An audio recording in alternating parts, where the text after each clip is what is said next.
AGamer here, and I'm going to be doing a warrior build for season. Season doesn't matter. Just for fun, I'm going to be doing a warrior build for PvP. Don't touch mine.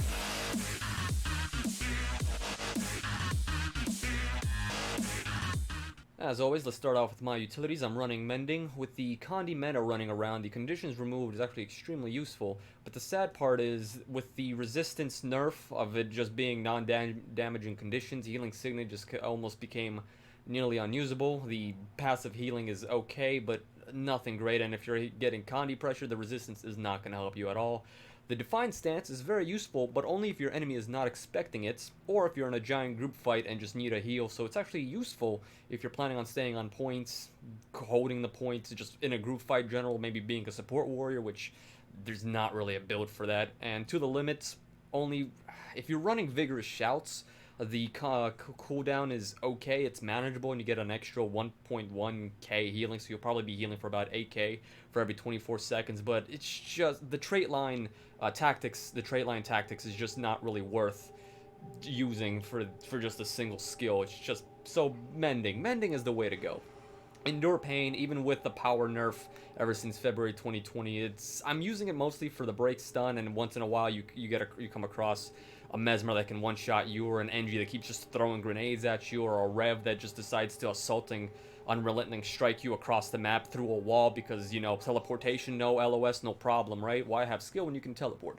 But Enduring Pain, I endure it, you know? Everything, I just take it. I take it, I break the stun, I'll take all the damage you can give me, and it gives me time to either run away, fight back, or just decide on a plan of action.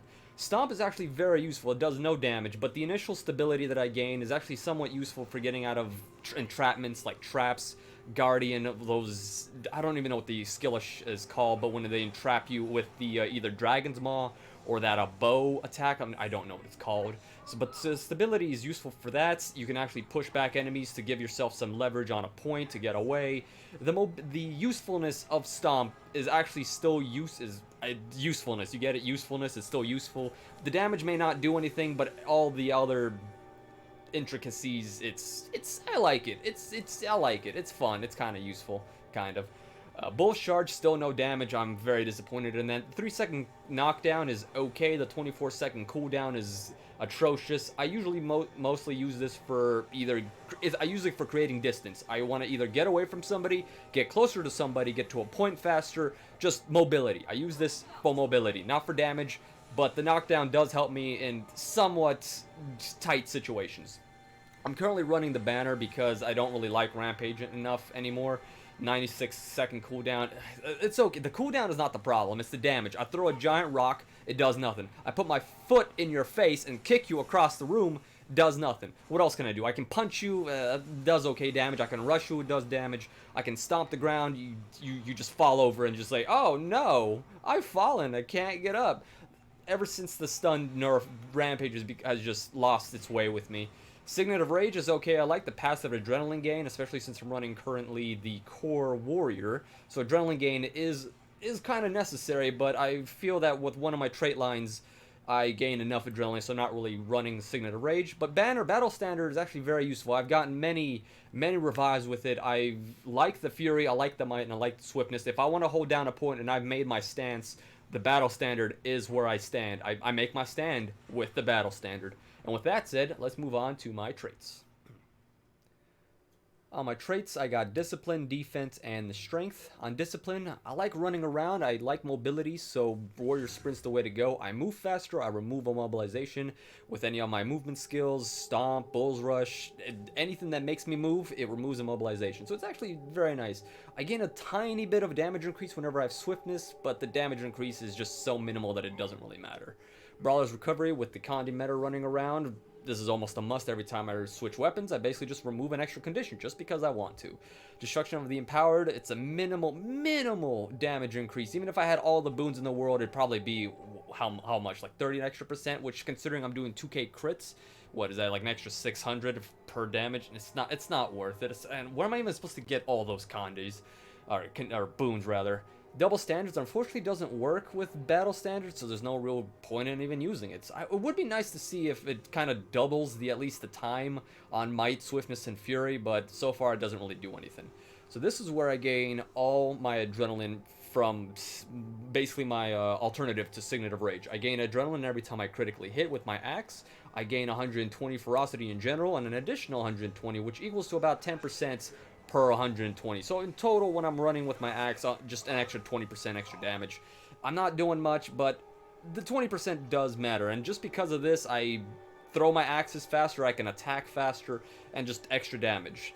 I do kind of like switching it out for heightened senses once in a while, simply because the quickness actually works extremely well with my auto attack, especially triple chop.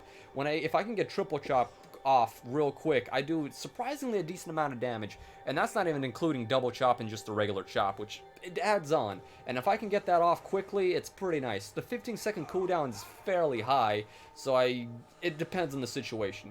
Burst Mastery, I'm gaining my adrenaline back most of the time with Axe Mastery anyway. If I want to gain adrenaline, I just go ahead and switch it over to my axe, do some damage, bam, I got it all back. The damage increase is not really that much. And swiftness, I gain swiftness another way, so I've actually switched out of Burst Mastery. And surprisingly, I kind of like Axe Mastery. And actually, to be honest, if Heightened Senses was just a bit faster on the cooldown, I'd actually be using that more often. On my defense line, I'm running a shield, so I'm going to go with Shield Master. The single second of might means absolutely nothing, because by the time I put my shield down, all the might I just gained has just gone away. I've complained about this for a while, but no one listens to me. It doesn't matter. I'm just going to cry about it anyway. The 1 second of might is useless, but the recharge gained and the reflecting of missiles has its uses, especially if a Mesmer or a Condi Thief, if they're not expecting you put your shield up, bam, they got 6 stacks of bleeds, they're confused, they're poisoned, and just because of that, I can shield bash them, they get condied, etc., etc. Same thing with Mesmers. What else is there? Guards with their True Shot. True Shot has been critting me for 6k, so if I can reflect that back at the perfect moment, that's just going to be a free hit for me. Call of the Week and Dodge March. I still don't know how to pronounce this. Dodge March is actually somewhat nice. I like the region. It's 780 over 6 seconds. Surprisingly, that's actually a lot, especially if I'm getting off often. If I get crippled or chilled or immobilized quite often, not only is it lasting less, I heal for it. And on a 10-second cooldown, I gain it fairly quickly. So I've had my uses of Dodge March. Not so much Call of the Week. Not so much of that. I love adrenal health. This is the reason why I stay alive. If it wasn't for this, I don't know how I would live. The defense straight line, if they've nerfed this, I'm going to have to play a different class, which ain't going to happen. Probably going to play a different game. Armored attack, there's nothing really else to use here. The 300-second cooldown on Lesser Endure Pain means I can only use it twice in a match ever, so what's the point of ever using that? That's completely pointless. Sundering Mace, I'm not really running a mace, but if I was, the recharge is okay. The duration increase on knocks, dazes, and knockdowns and stuns is okay. It's okay. The 20 seconds is okay, but overall, it's just nothing. To be honest, that these 3 skills are somewhat bleh. They need an update on this. Cleanse and Iron with the Condi meta, I do want to be getting rid of my Condis as soon as possible, so if I can just get rid of 1 and then maybe, or rather, if I'm full on adrenaline, I can get rid of 3, switch to my weapons, do a little bit of damage, go hit again. I can basically 4 Condis just absolutely removed. I don't need resistance at this point because even if actually no, I do need resistance. They just got rid of it. They don't want me to have it. They said no, you're not having resistance. Find another way. Cleanse and Iron is my other way. I don't really have too many stun breaks. Actually, I only have 2 stun breaks, so I'm not really going to find much usefulness out of Rousing Resilience. And Last Stand, or rather Lesser Balanced Stance,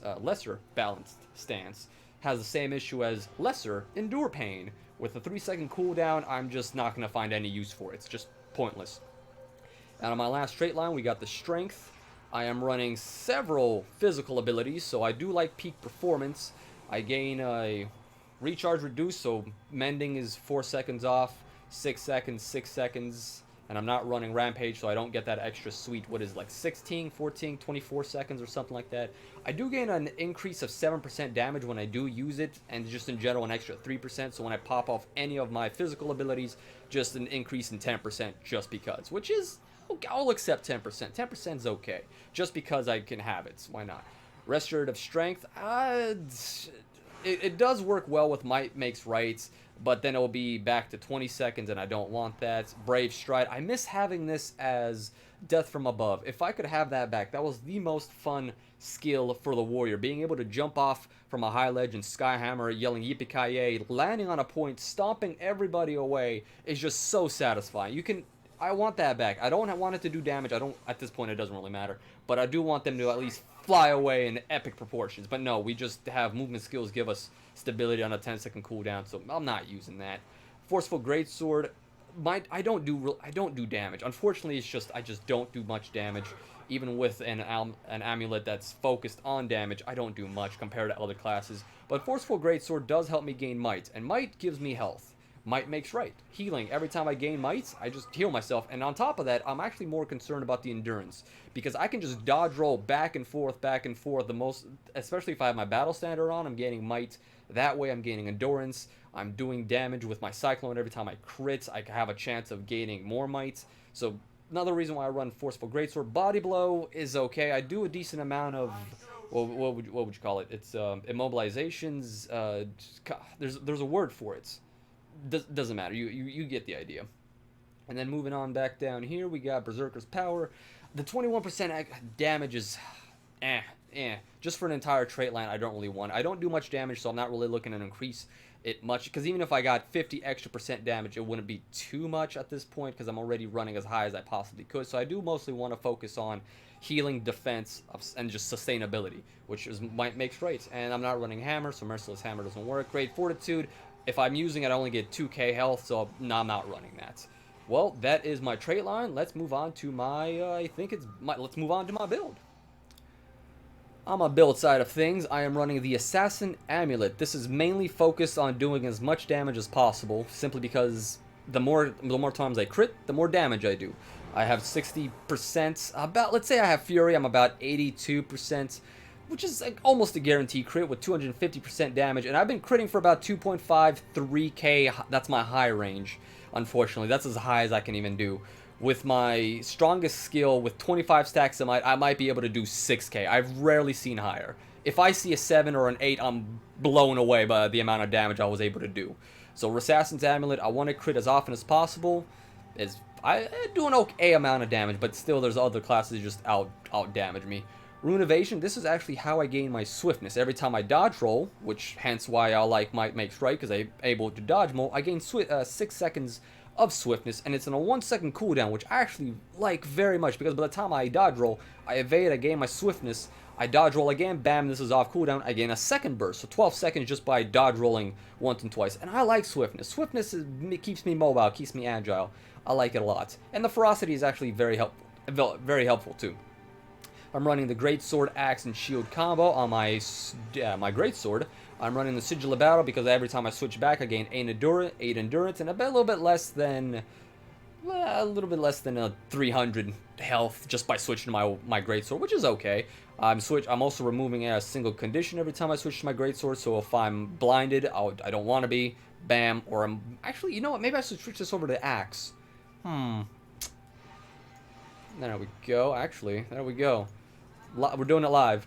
Revocation. I do like being able to remove a boon at least once in a while. If they have stability and I don't have any stuns available, or I want to stun them at the perfect moment, I'll just go ahead and whack them a few times and hopefully get rid of that. Most likely I won't, but at least I'll remove something. Or if they have 25 stacks of might, I like the boon removal. It helps a little, and maybe I should switch that out as well, but I'll figure it out. Sigil of Absorption. I do like this as well. Like I said, if they have 25 stacks of might or something high like quickness or maybe fury, that I specifically want fury. Every time I stun them, or rather interrupt them, I go ahead and steal something from them, and it's actually fairly useful with Spellbreaker. These sigils. These sigils are actually kind of leftovers from my Spellbreaker, but I do find use for them in general, so I do kind of like running them. And in general, that is my build. It is a core warrior meant to just kind of run around, do some damage, heal your allies, be in a nuisance. I find use for it. Now, I'm going to have to admit this is not really a beginner type build.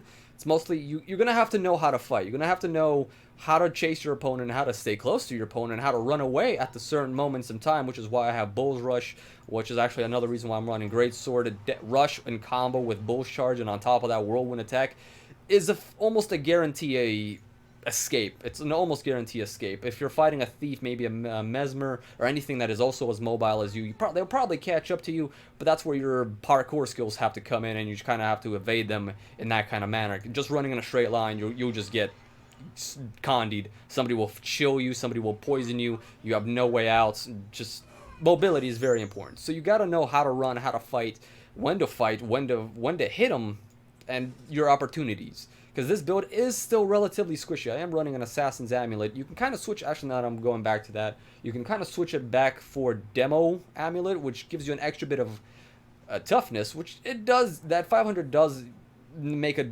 noticeable difference, I would say. So if you want to have a little bit of toughness, a little bit more survivability, go ahead with switch over to Demo. But in general, this is just a fun, power, close quarter combat build, and I hope you enjoy it.